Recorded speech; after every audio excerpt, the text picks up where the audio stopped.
Hi friends, welcome to news pocket. Pakistan రక్షణ శాఖ మంత్రి ఖ్వాజా ఆసిఫ్ తాజాగా బలూచిస్తాన్ లిబరేషన్ ఆర్మీ పట్ల కొన్ని కీలక వ్యాఖ్యలు చేశారు. అదేమిటంటే పాకిస్తాన్ పార్లమెంట్లో మాట్లాడిన ఆయన తాము బలూచిస్తాన్ లిబరేషన్ ఆర్మీకి వ్యతిరేకంగా పోరాటం చేయలేని దశలో ఉన్నాం. ఎందుకంటే వాళ్ళ దగ్గర అత్యాధునిక వెపన్స్ ఉన్నాయి, లేజర్ గన్లు, అంతేకాకుండా ఈ లేజర్కు సంబంధించిన స్కోప్లను సైతం వాళ్ళు ఉపయోగిస్తూ ఉన్నారు.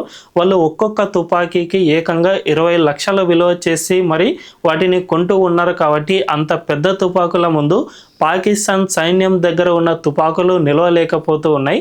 మేము ఒక 10 బుల్లెట్లను పేలిస్తే వాళ్ళు ఏకంగా 100 బుల్లెట్లను పేలుస్తూ ఉన్నారు. తద్వారా మా పాకిస్తాన్ ఆర్మీకి సంబంధించిన వాళ్ళు చాలా ఎక్కువగా చనిపోతూ ఉన్నారు. అందువల్లనే బిఎల్ఏకు బలూచిస్తాన్ ప్రాంతంపై ఇంతగా పట్టు ఉంది అనే విధంగా ఆయన మాట్లాడారు. దీన్ని బట్టి చూసుకుంటే బిఎల్ఏ ఎంత స్ట్రాంగ్గా ఉందో అర్థం చేసుకోవచ్చు. ఏకంగా ఒక దేశపు ఆర్మీనే దీన్ని అడ్డుకోలేకపోతుంది అంటే ఖచ్చితంగా ఈ ప్రాంతంపై పాకిస్తాన్కు పట్టు లేదనే చెప్పుకోవాలి. తద్వారా భవిష్యత్తులో పాకిస్తాన్ ముక్కలు కావడానికి సైతం ఇది ఆస్కారాన్ని ఇస్తుంది.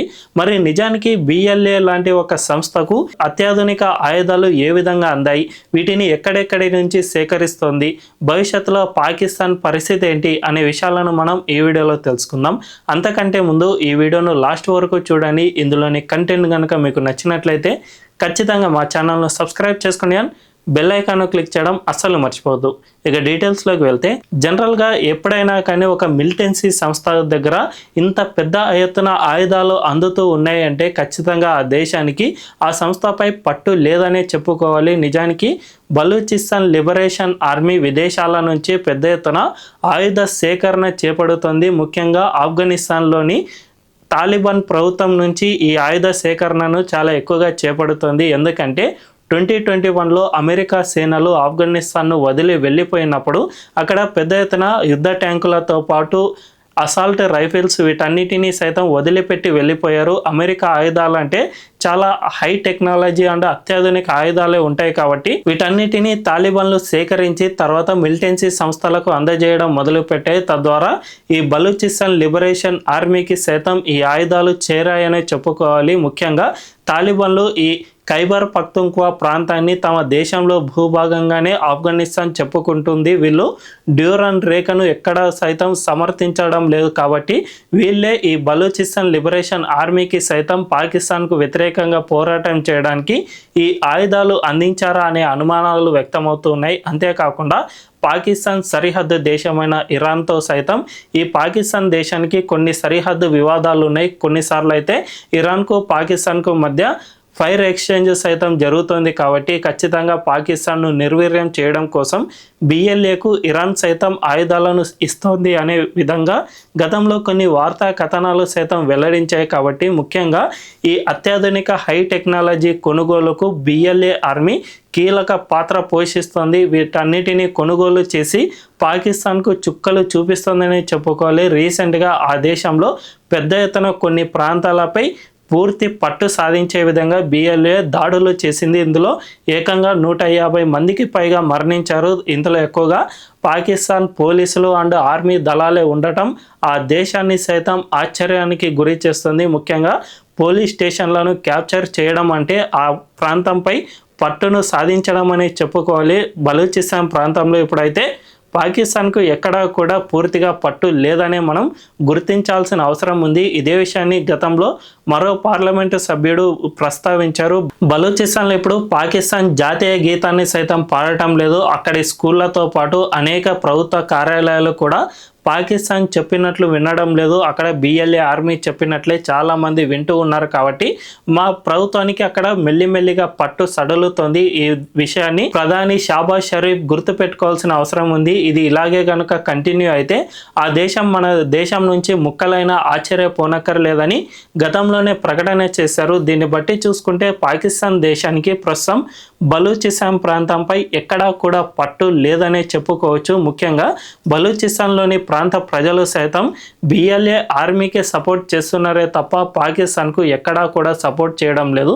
ఎందుకంటే ఈ ప్రాంత ప్రజల్లో పెద్ద ఎత్తున తాము నష్టపోతున్నాం అనే భావన నెలకొంది. ఈ బలూచిస్తాన్లో ఎక్కువగా మినరల్స్, ఖనిజ వనరులు ఇవి సమృద్ధిగా లభిస్తూ ఉంటాయి. ఇక్కడ పాకిస్తాన్ ప్రభుత్వం మైనింగ్ చేస్తూ వీటన్నిటినీ కూడా తన దేశానికి తరలించుకుపోతుంది. తద్వారా వీటి నుంచి వచ్చిన డబ్బులు ఏవైతే ఉంటాయో వీటిని బలూచిస్తాన్ ప్రాంతానికి ఖర్చు పెట్టకుండా పంజాబ్ ప్రావిన్స్కి ఎక్కువగా ఖర్చు పెడుతుంది. ఈ పంజాబ్ ప్రావిన్స్కు ఆ దేశంలో రాజకీయ ప్రాబల్యం ఎక్కువ కాబట్టి ఈ విధంగా ఎక్కువగా నిధులను ఈ ప్రావిన్స్కే ఖర్చు పెట్టడంతో బలూచిస్తాన్లో తీవ్ర విపత్కర పరిస్థితులు నెలకొన్నాయి. అక్కడ దాదాపు 80% ఆఫ్ ఇళ్లకు ఇప్పటి వరకు విద్యుత్ సరఫరా సైతం లేదు అంటే ఆశ్చర్యమే కలిగిస్తుంది. అంతేకాకుండా ఎవరైనా విద్యార్థి స్కూల్కు వెళ్ళాలంటే దాదాపు తన ఇంటి నుంచి 400 కిలోమీటర్ల దూరంలో వెళ్ళి ఒక రెసిడెన్షియల్ స్కూల్లో చదువుకోవాల్సిన పరిస్థితి ఏర్పడింది. వీళ్ళకు సరైన మౌలిక సదుపాయాలు, ట్రాన్స్పోర్టేషన్ ఇలాంటివి ఏమీ ఉండవు. కాబట్టి ఒక విద్యార్థి తన తల్లిదండ్రులను చూడాలంటేనే ఒక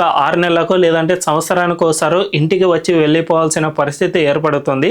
ఈ విధంగా బలూచిస్తాన్లో చాలా విపత్కర పరిస్థితులే ఉన్నాయి. ఒక 400 కిలోమీటర్ల రేడియస్లో ఒక ఉన్నత పాఠశాల, దాదాపు 80% ఇళ్లకు కరెంటు లేకపోవడం, నీటి వసతి లేకపోవడం ఇలాంటి వాటి వల్ల అక్కడి ప్రాంత ప్రజలు తీవ్ర ఇబ్బందులకు గురవుతూ ఉన్నారు. వీటిని కొన్ని దశాబ్దాలుగా చెబుతూ వచ్చినా కూడా పాకిస్తాన్ ప్రభుత్వం అస్సలు పట్టించుకోలేదు. వీళ్లకు ఓటుకు సంబంధించిన ప్రాధాన్యత లేదు. వీళ్ళు ఓటు వేసినా కూడా దేశ రాజకీయాల్లో పెద్దగా ప్రభావం చూపించదు. కాబట్టి పాకిస్తాన్ ఈ విధంగా చేస్తుంది అని చెప్పుకోవచ్చు. అందువల్లనే ఇప్పుడు బలూచిస్తాన్ లిబరేషన్ ఆర్మీ పాకిస్తాన్కు వ్యతిరేకంగా పెద్ద ఎత్తున పోరాటాలు చేస్తుంది. ఆ దేశాన్ని ఓడించి తద్వారా ఈ ప్రాంతంపై తమకే పట్టు రావాలి. అప్పుడు ఈ ప్రాంతంలోని ఖనిజ సంపదను ఇతర దేశాలకు అమ్ముకోవడం ద్వారా ముఖ్యంగా తాము ఎక్కువగా లాభాలను ఆర్జించవచ్చు అని బిఎల్ఏ ప్రయత్నాలు చేస్తుంది. అందువల్లనే ఈ మిలిటెన్సీ గ్రూప్ను ఏర్పాటు చేసుకుని పాకిస్తాన్పై తీవ్రమైన దాడులకు పాల్పడుతుంది. రీసెంట్గానే 2 మహిళలు ఆత్మాహుతి బాంబర్లుగా మారి ఈ దాడులు చేయడంతో వందలాది మంది ప్రాణాలు కోల్పోవాల్సిన పరిస్థితి ఏర్పడింది. గతంలోనే జాఫర్ ఎక్స్ప్రెస్ పై అనేక సార్లు ఈ బిఎల్ఏ దాడులు చేసింది. అక్కడి ప్రజలను చాలా మందిని చంపేసింది. తద్వారా ఈ పాకిస్తాన్ ఆర్మీ ఇప్పుడు ఆ ప్రాంతంపై కనీసం కన్నెత్తి చూడాలన్నా కూడా వణికిపోయే పరిస్థితి వచ్చిందనే చెప్పుకోవాలి. సో తన దేశంలో ఇంతగా జరుగుతూ ఉన్నా కూడా పాకిస్తాన్ ప్రభుత్వం దీన్ని కనీసం గుర్తించడం లేదు. ముఖ్యంగా బలూచిస్తాన్ లిబరేషన్ ఆర్మీకి ఆయుధాలతో పాటు నిధులను భారతదేశమే అందిస్తుంది. మా దేశంలో ఉగ్రవాదాన్ని పెంచి పోషిస్తోంది అని అసత్య ఆరోపణలు గుప్పిస్తుంది. నిజానికి భారత్ ఎప్పుడూ కూడా ఇలాంటి పని చేయలేదు. ఒక దేశంలో మిలిటెన్సీని, ఉగ్రవాదాన్ని పెంపొందించే ప్రయత్నాలు మన దేశానికి ఎప్పుడూ చేయలేదు, భవిష్యత్తులో కూడా చేయదని చెప్పుకోవాలి. పాకిస్తానే ఇలాంటి పనులకు చేస్తూ ఉంటుంది. తన దేశంలో ఉగ్రవాదులందరికీ నిధులు సమకూర్చడం ద్వారా భారతదేశంపై వీళ్ళను ఉసిగొల్పే ప్రయత్నాలు చేస్తుంది. కాబట్టి ఖచ్చితంగా ఈ విషయంలో భారత్ పాత్ర లేదనే చెప్పుకోవాలి. ముఖ్యంగా పాకిస్తాన్ తాను చేసిన చారిత్రాత్మక తప్పిదాల వల్ల మాత్రమే బలూచిస్తాన్లో ఇప్పుడు ఇలాంటి పరిస్థితులు ఏర్పడ్డాయి. కాబట్టి ఇప్పటికైనా ఆ దేశం తీరు మార్చుకోవాల్సిన అవసరం ఎంతైనా ఉంది. లేకపోతే భవిష్యత్తులో ఈ ప్రాంతం ముక్కలైనా ఆశ్చర్యపోనక్కర్లేదు. అప్పుడు బలూచిస్తాన్తో భారతదేశం ఖచ్చితంగా సత్సంబంధాలను ఏర్పరచుకుంటుంది. తద్వారా ఆ దేశంతో సైతం ఆర్థిక కార్యకలాపాలను నిర్వహించినా ఆశ్చర్యపోనక్కర్లేదని నిపుణులు చెబుతున్న మాట. మరి ఈ విషయంపై మీ అభిప్రాయం ఏంటో కామెంట్ల రూపంలో తెలియజేయండి. అండ్ ఈ వీడియో కనుక మీకు నచ్చినట్లయితే ఖచ్చితంగా మా ఛానల్ను సబ్స్క్రైబ్ చేసుకోండి అండ్ బెల్ ఐకాన్ను క్లిక్ చేయడం అస్సలు మర్చిపోవద్దు. Thank you.